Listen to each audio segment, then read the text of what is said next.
आला हज़रत इमाम इश्क़ मोहब्बत कंजुल करामत जबलुल इस्तिक़ामत बरेली के ताजदार इमाम अहमद रज़ा खान क़द्दसल्लाहु सिर्रहुल अज़ीज़ इरशाद फरमाते हैं: अहले सुन्नत का है बेड़ा पार, अस्हाबे हुज़ूर नजम है और नाव है इतरत रसूलुल्लाह की।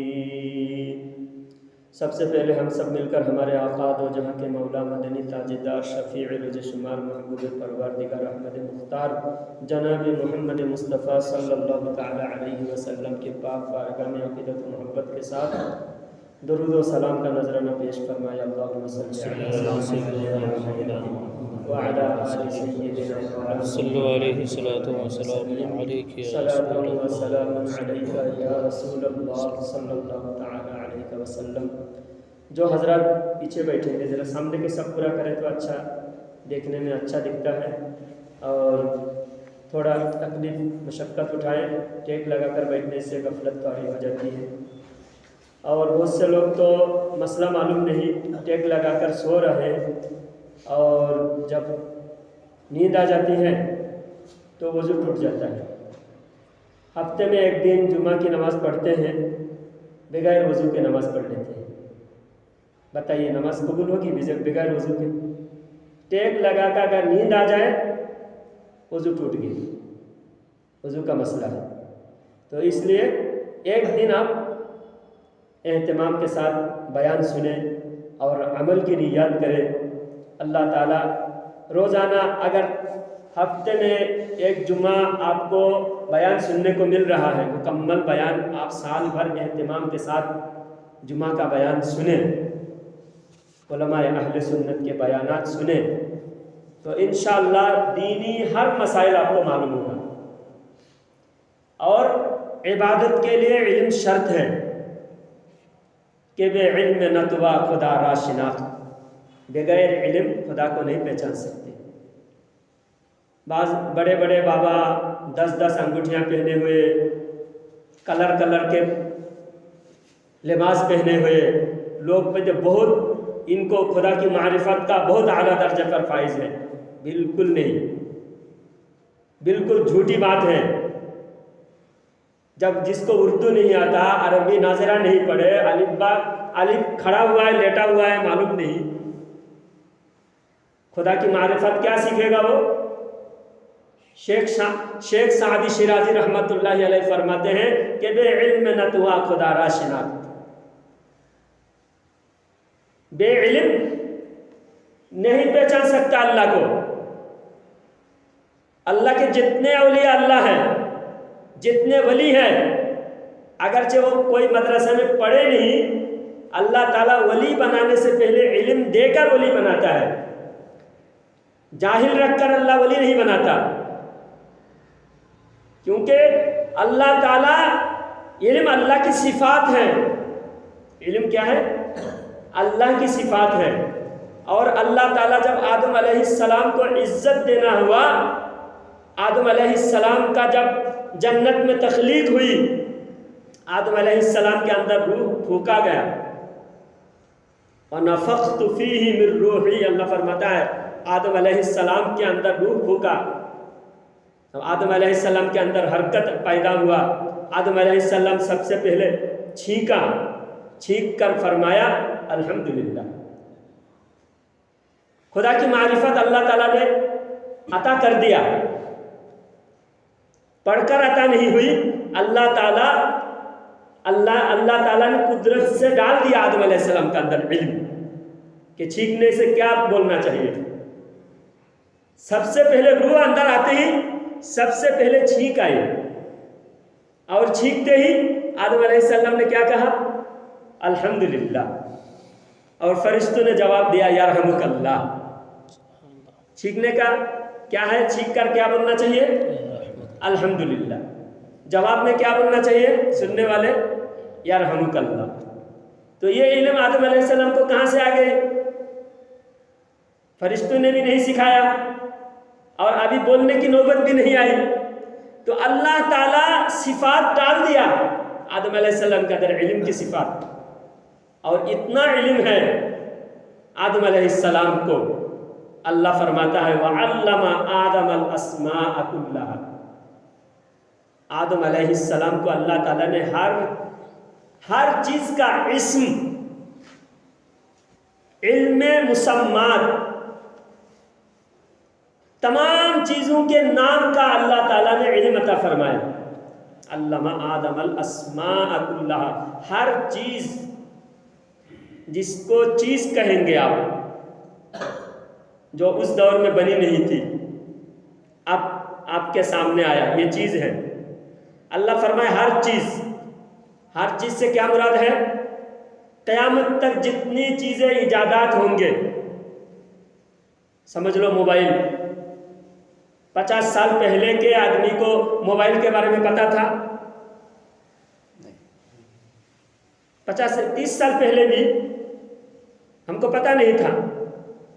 जब प्राइमरी स्कूल में पढ़ रहा था तो मास्टर ने एक दिन कहा कि ऐसा एक मशीन पैदा होने वाला है कि यहाँ से अमेरिका में देखकर लोग बात करेंगे, देखेंगे भी।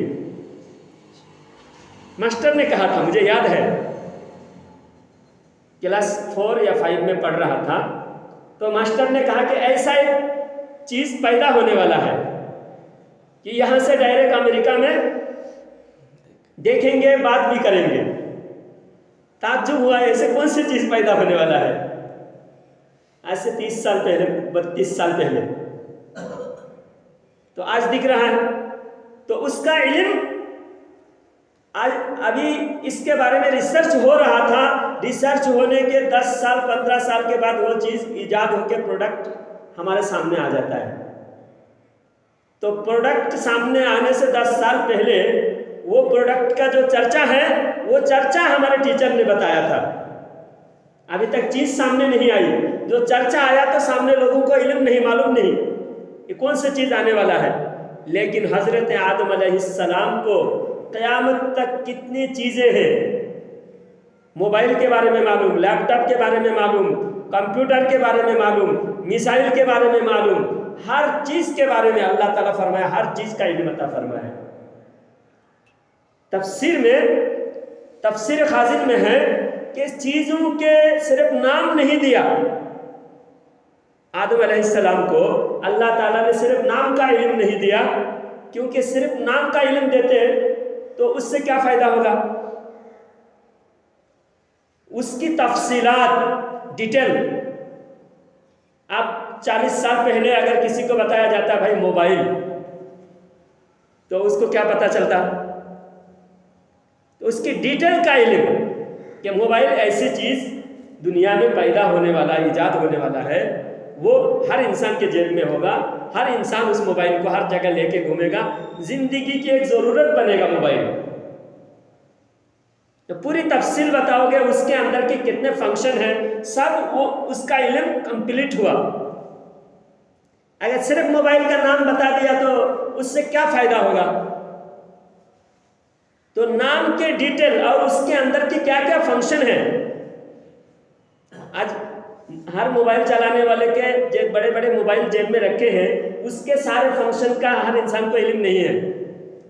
बहुत सारे फंक्शन का हम 20 साल से मोबाइल चला रहे हैं, अभी तक हमको पूरा फंक्शन का इल्म नहीं है, नॉलेज नहीं है। लेकिन उसके अंदर की सारी फवाइद, उसके सारे फंक्शन, उसके चलाने के सारे तरतीब, यानी दुनिया में जितने चीज़ है, हर चीज़ की तफसीलात, हर चीज़ की डिटेल अल्लाह ताला ने हमारे बाप को पैदा करते ही उनको दे दिया। कुरान में अल्लाह फरमाता है। आज कहते हैं नबी को ये मालूम नहीं, वो मालूम नहीं, कितने बड़े नादान हैं वो। आदम अलैहिस्सलाम मुक्तदी है, हमारे आका क्या है? इमाम है। अब बताओ, इमाम का इल्म ज्यादा होता है कि मुक्तदी का इल्म ज्यादा होता है? आदम अलैहिस्सलाम के इल्म का यह आलम है। अल्लाह फरमाता है वअल्लमा आदम अल अस्माअ कुल्लहा, हर चीज का इल्म अल्लाह ताला आदम अलैहिस्सलाम को अता फरमाया, हर चीज का तफसीलात। अब तफसीलात में आदम के इल्म और हमारे आका सल्लल्लाहु अलैहि वसल्लम के इल्म में फ़र्क है कि आदम अलैहिस्सलाम को जितनी तफसीलात अता फरमाया, उससे कई गुना ज़्यादा और बड़े तफसील के साथ, डिटेल के साथ हुजूर सल्लल्लाहु अलैहि वसल्लम को इल्म मुशाहिदा, हर चीज़, हर ज़र्रा ज़र्रा आका करीम सल्लल्लाहु अलैहि वसल्लम के सामने हर चीज़ को मुनकशिफ कर दिया गया है। मेराज में जब सरकार सल्लल्लाहु अलैहि वसल्लम कुर्बे खास में पहुँचे, परवरदिगार से इतने करीब हुए, इतने करीब, अर्श मुअल्ला में कुर्सी पर परवरदिगार से इतने करीब पहुँचे। कुरान फरमाता है सुम्मा दना फतदल्ला फकाना क़ाब क़ौसैनि औ अदना, इतने करीब हुए कि एक बालिश या उससे भी कम का फासिला रहा। परवरदिगार रब्बे जुल जलाल के इतने कुर्बे खास में पहुंचे। परवरदिगार ने तब पूछा, फरिश्तों की बहस चल रही थी, फरिश्तों की अंजुमन में फरिश्ते बहस कर रहे थे, इल्मी बहस। आजकल की ये जाहिलों की एक बहस के बजाय गाली गलौज, बदतमीजी और बहस को नफरत में बदल जाता है, दुश्मनी में बदल, ऐसा नहीं। उलमा बहस करते हैं तो मोहब्बत में कमी नहीं होती, वो बहस से मोहब्बत में और इजाफा होता है और इल्मी बारीकियाँ, इल्म के ख़जाने खुलकर सामने आते हैं।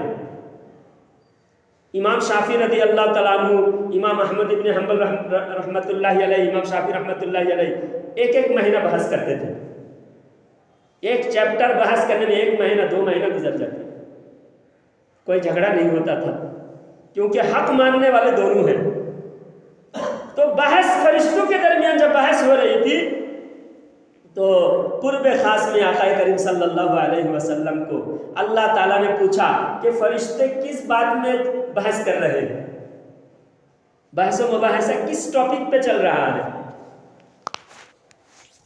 तो सरकार सल्लल्लाहु अलैहि वसल्लम ने फरमाया कि मुझे मालूम नहीं या रब्बुल आलमीन, मेरे पास इल्म नहीं। तो अल्लाह ताला ने दस्ते शफ़क़त, अल्लाह की कुदरती हाथ सरकार सल्लल्लाहु अलैहि वसल्लम के कंधे पर रखा, दोनों शाने के बीच में रखा।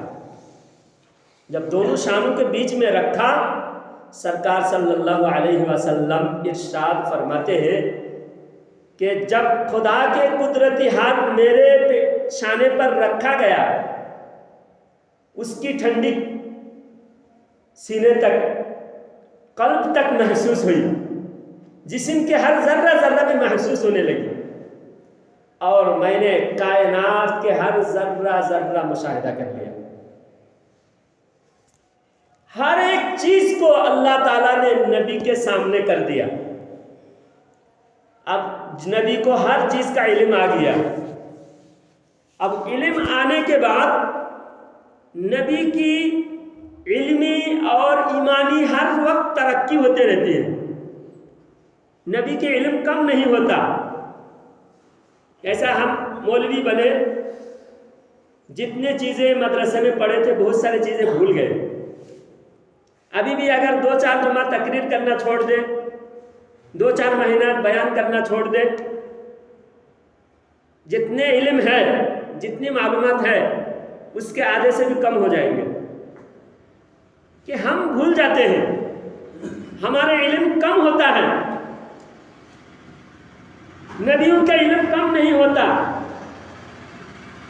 रोज नबी के इल्म में इजाफा होता है, बढ़ता है। नबियों के ईमान, नबियों के इल्म कभी घटता नहीं। हमारा इल्म, हमारा ईमान घटता है, बढ़ता भी है। हम कोशिश करें तो बढ़ते रहता है।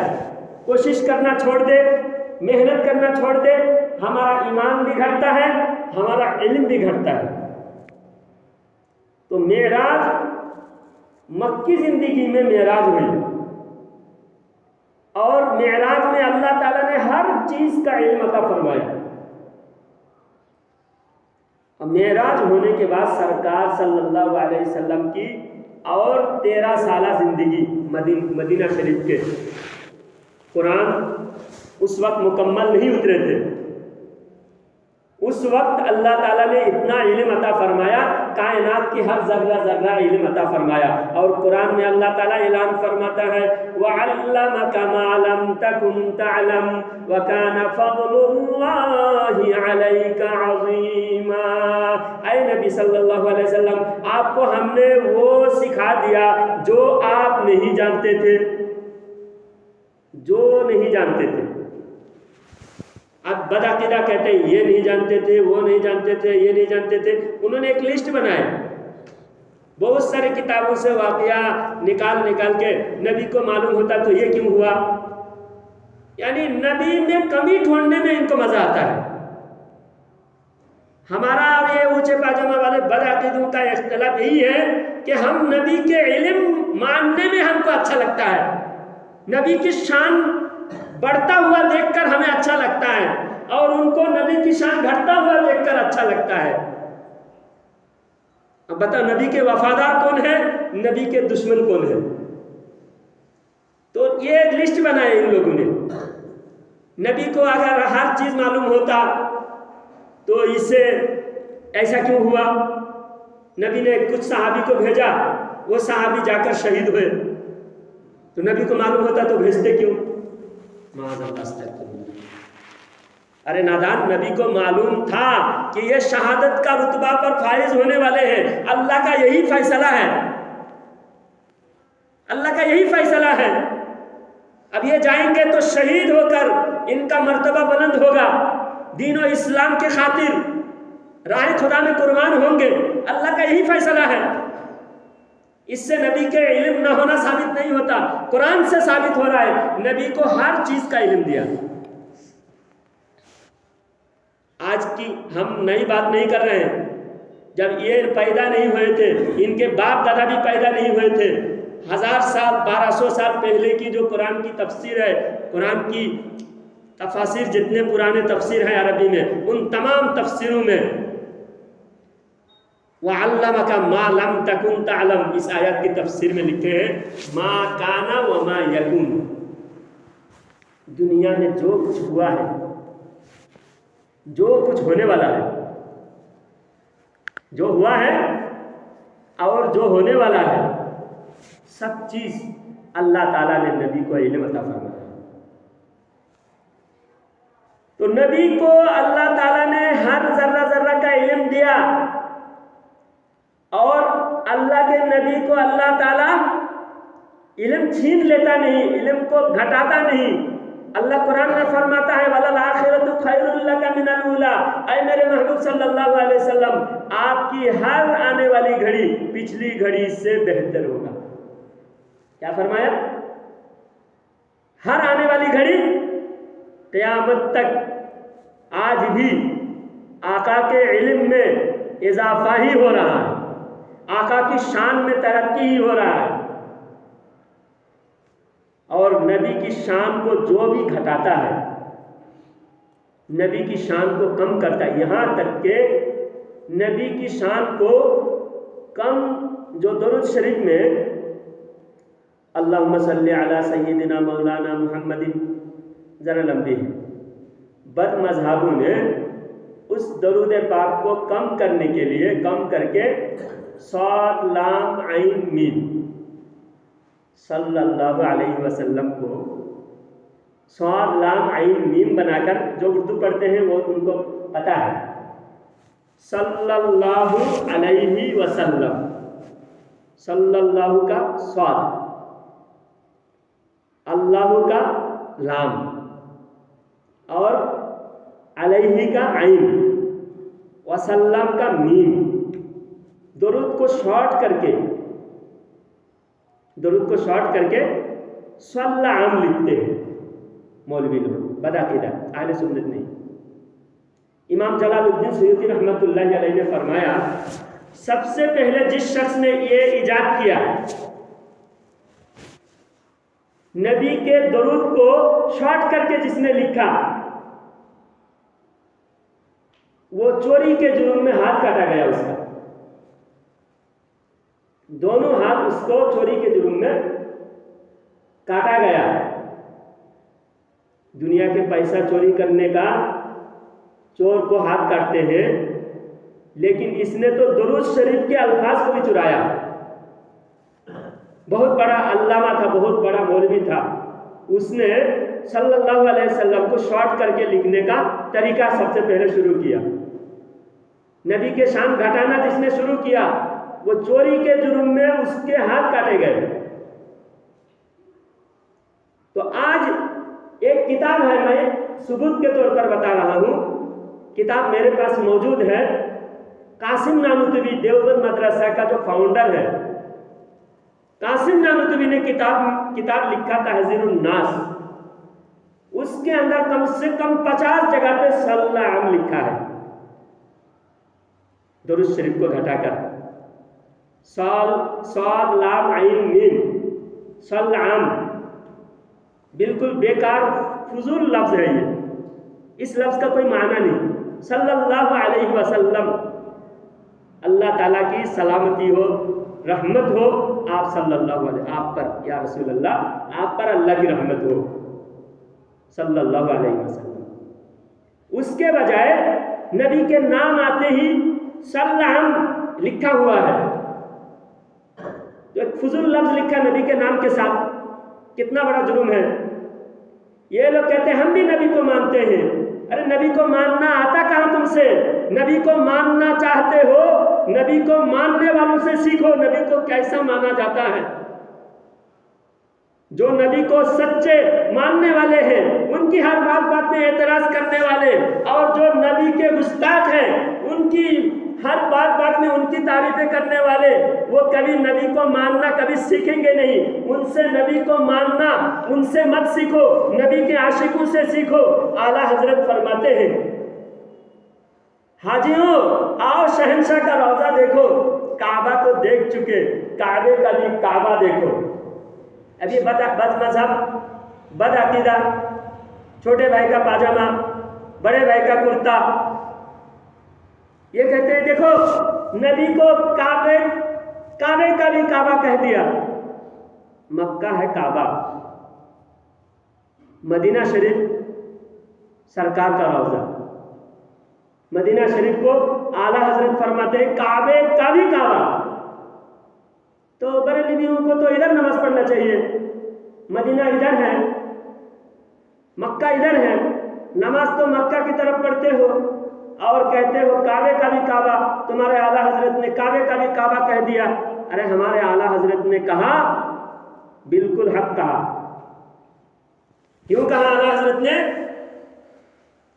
जब मक्का फतह हुआ, मक्का शरीफ के काबा शरीफ के अंदर से 360 बुतों को निकाल के तोड़ के फेंक दिया, खाना काबा को बुत परस्ती से पाक किया, उसके बाद सरकार ने हज़रत बिलाल हबशी रज़ी अल्लाह तआला अन्हु को हुक्म दिया, जाओ आज काबे के छत के ऊपर चढ़कर आज़ान दो। तो बिलाल हबशी रज़ी अल्लाह तआला अन्हु काबे पर चढ़े। काबा पर चढ़कर जब आज़ान देने की बारी आई तो हज़रत बिलाल रज़ी अल्लाह तआला अन्हु सोचने लगे कि मैं मदीना शरीफ से आज़ान देता था, काबा की तरफ मुंह करके आज़ान देता था, आज मक्का में पहली बार आज़ान दे रहा हूं। जब उधर से आज़ान देता था किस तरफ मुंह करके आज़ान देता था? काबा की तरफ मुंह करके आज़ान देता था। अब मैं काबा के ऊपर हूं, अब मुंह किधर करना? छत के ऊपर से सरकार से आवाज दिया। सरकार मस्जिद के खाना काबा के सामने सरकार सल्लल्लाहु अलैहि वसल्लम जलवा अफरोज थे और हजरत बिलाल काबा के छत से जब सरकार से पूछा या रसूलल्लाह आज किधर मुंह करके आज़ान दूं? तो सरकार ने फरमाया इधर मुंह करके आज़ान दूं। काबा में चढ़कर किधर मुंह करके आज़ान दिया जा रहा है? इसीलिए आला हज़रत ने फरमाया हाजियों आओ शहंशाह का रौजा देखो। काबा तो देख चुके, काबे का भी काबा देखो। गौर से सुनते रजा काबे से आती है सदा, गौर से सुनते रजा काबे से आती है सदा। मेरे आंखों से मेरे महबूब का रौजा देखो। और एक बात आका करीम सल्लल्लाहु अलैहि वसल्लम इरशाद फरमाते हैं, अल्लामा जलालुद्दीन सुयूती रहमतुल्लाहि अलैहि अल खसाइसुल कुबरा में ये हदीस बयान फरमाते हैं कि क़यामत के दिन काबा को भी उठाकर मदीना शरीफ में लाया जाएगा दीदार कराने के लिए। काबा भी चलकर आएगा मदीना शरीफ में, सरकार के रौजा शरीफ के पास आकर काबा आकर सलाम अर्ज करेगा, अस्सलामु अलैका या रसूल अल्लाह। काबा भी हाजिरी देने के लिए आएगा। तो सरकार सल्लल्लाहु अलैहि वसल्लम काबा से पूछेंगे, सरकार पूछेंगे ऐ खाना खुदा, ऐ खाना काबा, मेरी उम्मत का क्या हाल है? मेरी उम्मत का क्या हाल है?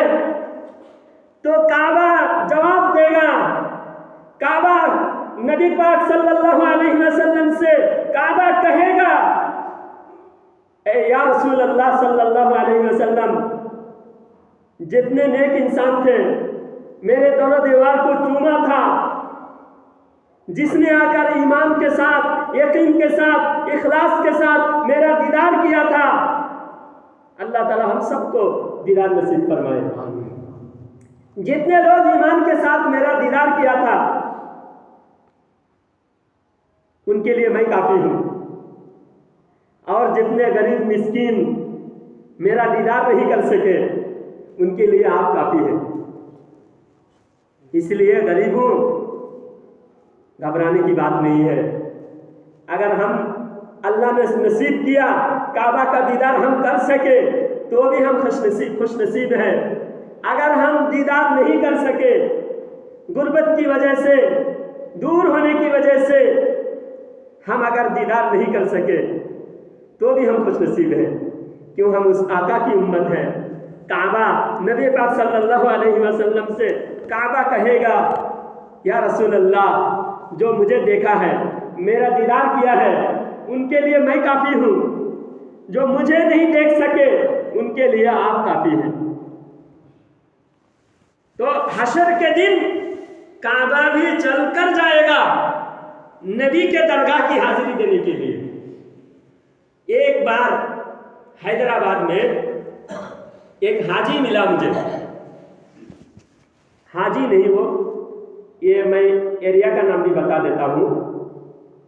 मुस्तफ़ा नगर से आगे एक मोहल्ला है, बहुत साल पहले, मैं 20 साल पहले मिला। वो हाजी हाजी कह रहा हूँ, लेकिन वो हाजी नहीं, पाजी है। क्यों पाजी है? किसी ने मुझे बताया कि 8 बार हज किया लेकिन मदीना नहीं गया। कितना मनहूस बदनसीब है। आज हम लोग कहते हैं, वो लोग भी नमाज पढ़ते हैं जो दरगाह में जाने से नफरत पैदा हो गई, यहाँ से वहाँ जाने के बाद हज करके मक्का से वापस आया, 8 बार हज किया। हैदराबाद का एक बदमाश हाजी मदीना नहीं गया, क्योंकि इनके गुरु घंटाल जब अरब पर कब्जा किया, अंग्रेजों की मदद से कब्जा किया, तब हाजियों को, जो भी हज करके मदीना शरीफ जाते थे, उन हाजियों को पकड़ पकड़ उनका माल लूटते थे और उनको कत्ल कर देते थे और ये कहते थे तू शिरक करने जा रहा है, दरगाह को जाना शिरक है। मदीना शरीफ जा रहा है, दरगाह को जा रहा है, किस लिए जा रहा है मदीना शरीफ में? कोई कहता कि मैं मस्जिद के लिए जा रहा हूँ, दरगाह के लिए नहीं जा रहा हूँ, तो उसको छोड़ दिया जाता था। और जो दरगाह को जाने की नीयत से जाते थे, सरकार के रौजा शरीफ को जाने की नीयत से जाते थे, उनको कत्ल कर दिया जाता था।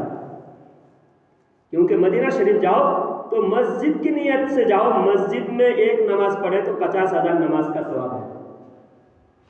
उनका कहना है कि मदीना शरीफ जाओ तो मस्जिद को जाने की नीयत से जाओ, तो एक नमाज को 50,000 नमाज का सवाब है। दरगाह शरीफ को जाने की नीयत से मत जाओ, क्योंकि दरगाह को जाने की नीयत से सफर करना भी मना है। माज़अल्लाह अस्तगफिरुल्लाह। अब उन नादानों को कौन समझाए? जिस मस्जिद में एक नमाज पढ़े तो 50,000 नमाज की सवाब है। क्यों 50,000 नमाज की सवाब है? क्योंकि ये नबी की मस्जिद है। क्यों 50,000 नमाज की सवाब है? नबी की मस्जिद है ये। नबी पाक सल्लल्लाहु अलैहि वसल्लम खुद इमामत फरमाते थे। उस मस्जिद के मिंबर पे सरकार सल्लल्लाहु अलैहि वसल्लम जलवा अफरोज होते थे। इसलिए उस मस्जिद में एक नमाज पढ़ना 50,000 नमाज की सवाब है। जिसकी वजह से 50,000 सवाब है, उनको देखने जाना गुनाह है। कितने बड़े नादान हैं ये लोग, कितने बड़े बेवकूफ़ हैं ये लोग। कहते हैं कि जाओ तो दरगाह की नीयत से मत जाओ, मदीना शरीफ में मस्जिद की नीयत से जाओ। मस्जिद की नीयत से जाना अगर 50,000 नमाज की नेकी है, वो मस्जिद और मस्जिद के लगे हुए सरकार के रौज़ा शरीफ और रौज़ा शरीफ में जो ज़मीन सरकार के जिस्म से लगे हुए हैं, तमाम मुहद्दिसीन, तमाम उलमा, तमाम मुफस्सिरीन, तमाम उम्मत के तमाम उलमा का फतवा है कि वो ज़मीन जो नबी के जिस्म से लगे हुए हैं वो खुदा के अर्श से भी आला है। क्योंकि खुदा अर्श बनाया है नबी के रुतबा बुलंद करने के लिए। खुदा अर्श पे रहता नहीं। खुदा ताला जगह जहत सिमत हर चीज से पाक है। खुदा ताला इस्तवा फरमाया बिला कैफिन। लेकिन नबी जिस जगह पे जलवागर है, नबी जगह के मालिक है, नबी जगह के साथ लगे हुए हैं, इसलिए जगह अर्श से भी आला है। सिर्फ मेरा अकेला का कहना नहीं है, सिर्फ हमारे मसलक के उलमा का कहना नहीं है, 1400 साल के तमाम उलमा का कहना है और तमाम उलमा अहले सुन्नत के ही है। आज कहते हैं ना हम लोग कोई नया चीज़ शुरू कर दिए, हमने नया चीज़ शुरू नहीं किया, हमने वही चीज़ पकड़े हुए हैं जो सहाबा इकराम से आज तक चले आ रहे हैं। बेवफा ज़माना बदले घड़ी घड़ी है, हम अहले इश्क हैं, जहाँ थे वही रहे, हम बदले नहीं। और अल्लाह ताला वो ईमान अल्लाह कबूल करने की गारंटी देता है जो ईमान सहाबा जैसा हो। कोई नया मॉडल वाला, नया क्वालिटी वाला ईमान अल्लाह फरमाए मैं हरगिज कबूल नहीं करूंगा। कौन सा ईमान कबूल है? कौन सा ईमान कबूल है? सहाबा वाला ईमान। हजरत अम्मी जान आयशा सिद्दीक़ा तैयबा ताहिरा रदी अल्लाह तआला अन्हा हमारी माँ फरमाती है कि जब नबी सल्लल्लाहु अलैहि वसल्लम कब्र में दफन हुए मैं नबी के रोज़ा शरीफ में जाती थी, बगैर पर्दा के जाती थी, ओढ़नी और दुपट्टा ओढ़ के और बुर्का, इस तरह एहतिमाम के साथ पर्दा करके नहीं जाती थी, क्योंकि मेरे शौहर के कब्र है, पर्दा करने की ज़रूरत नहीं। लेकिन हज़रत अबू बकर दफन हुए तब भी मैं पर्दा नहीं करती थी, क्योंकि मेरे बाप का कब्र है और मेरे शौहर का कब्र है। बाप से भी पर्दा नहीं है, शौहर से भी पर्दा नहीं है। लेकिन जब हज़रत उमर दफन हुए तो हज़रत उमर से हया की वजह से मैं पर्दा करने लगी। कब्र के अंदर है, बाहर देख रहे हैं तभी तो पर्दा है। देख रहे हैं, जो देख सकते हैं वो सुन भी सकते हैं, जो सुन सकते हैं वो बोल भी सकते हैं, जवाब भी दे सकते हैं। ये हमारा अकीदा है। ये हमारा अकीदा नहीं, सिर्फ हमारे माँ का अकीदा है, सहाबा का अकीदा है। हज़रत अली रज़ी अल्लाह तआला अन्हु फरमाते हैं, वफ़ात के 3 रोज़ के बाद, सरकार के वफ़ात के 3 रोज़ के बाद एक देहात से एक सहाबी आए, आकर कुरान की आयत पढ़े। वो सहाबी कुरान की आयत पढ़कर कहने लगे, या रसूल अल्लाह, अल्लाह फरमाता है वलौ अन्नहुम इज़्ज़लमू अनफुसहुम जाऊका फस्तगफरुल्लाह वस्तगफर लहुमुर रसूल लवजदुल्लाह तव्वाबर रहीमा। अल्लाह फरमाता है, ऐ मेरे नबी की उम्मती, अगर तुम गुनाह करो मेरे नबी के बारगाह में आओ, अगर तुम गुनाह करो नबी के बारगाह में आकर अल्लाह से भी गुनाह की माफ़ी मांगो और नबी को भी बीच में वसीला रखो, नबी से भी शफात की दरखास्त करो, तो अल्लाह ताला तौबा कबूल फरमाएगा। वो देहाती आयत पढ़कर कहने लगे, सहाबी थे, वहाबी नहीं थे। आज कहते हैं नबी से भी मांगना, ये जाकिर नायक शैतान ये कहता है नबी से भी मांगना हराम है, माज़अल्लाह। ये सिर्फ हम पर नहीं बल्कि सहाबा पर फतवा लग रहा है। हम दीन और इस्लाम, ये जाकिर नायक जैसा टाई पहनने वाला अंग्रेज के गुलाम, अंग्रेज का पट्टा लगाने वाला शैतान से हम दीन नहीं सीखेंगे। हम दीन सीखेंगे, सहाबी से सीखेंगे। सहाबी क्या फरमाते हैं, या रसूल अल्लाह, अल्लाह ताला आपके पास भेज रहा है, मैं आपके पास आया हूँ, या रसूल अल्लाह मेरी गुनाह की माफ़ी करा दीजिए। गायब से आवाज़ आई, कब्र शरीफ से आवाज़ आई और हज़रत अली रज़ी अल्लाह तआला अन्हु खुद सुने। कौन सुने हैं? हज़रत अली रज़ी अल्लाह तआला अन्हु फरमाते हैं, मैंने खुद अपने कानों से सुना, कब्र शरीफ से आवाज़ आई, ऐ मेरी उम्मती, अल्लाह तुझे माफ़ कर दिया। तो नबी से मांगना, नबी के रोज़ा शरीफ से मांगना, ये गुनाह नहीं, शिरक नहीं, हराम नहीं, बल्कि सहाबा का तरीका है। और अल्लाह फरमाता है सहाबा मेरे नबी के सहाबा की तरीका पर चलो, मेरे नबी के सहाबा जैसा ईमान लाओ। इसलिए ईमान में इधर उधर भटक कर ईमान बर्बाद मत करो मेरे भाई। हमारे बाप दादा ने जो ईमान दिया, जो दीन दिया, वो दीन पर कायम रहो। वो दीन पुराना और अहले सुन्नत का तरीका है। और हर वली का मसलक अहले सुन्नत है। ये वहाबी बाद में पैदा हुए, ये अंग्रेज के दौर में पैदा हुए और अंग्रेज से पैसा खाकर इन्होंने नबी की शान में गुस्ताखी की, इसलिए हम इनके खिलाफ हैं। इनकी 1-2 बातें नहीं, 300 किताबें गलत है इनकी। अल्लाह के खिलाफ, नबी के खिलाफ, वलियों के खिलाफ के कितने 300 किताबें लिखे। मेरे पास किताबें हैं, देख लीजिएगा, सबूत के साथ बोलता हूँ। इसलिए मेरे भाई, ये इस्लाम के वफादार नहीं है, ये इस्लाम के दुश्मन है। जब से ये लोग पैदा हुए मुसलमान रुसवाई और जिल्लत का शिकार है, तब से मुसलमान बर्बाद ही बर्बाद हो रहे हैं। मुसलमानों की इज्जत मिट्टी में मिला दिया इन लोगों ने। पहले हमारे बुजुर्गों ने, हम थोड़े तादाद में थे, पूरी दुनिया पर हुकूमत हमारी थी। भारत की धरती पर भी 800 साल राज किए, सच्चे मुसलमान थे, इस्लाम के भी वफादार थे, देश के भी वफादार थे। मगर ये लोग इस्लाम के भी गद्दार हैं, देश के भी गद्दार हैं, इसलिए हम रुसवा हो रहे हैं।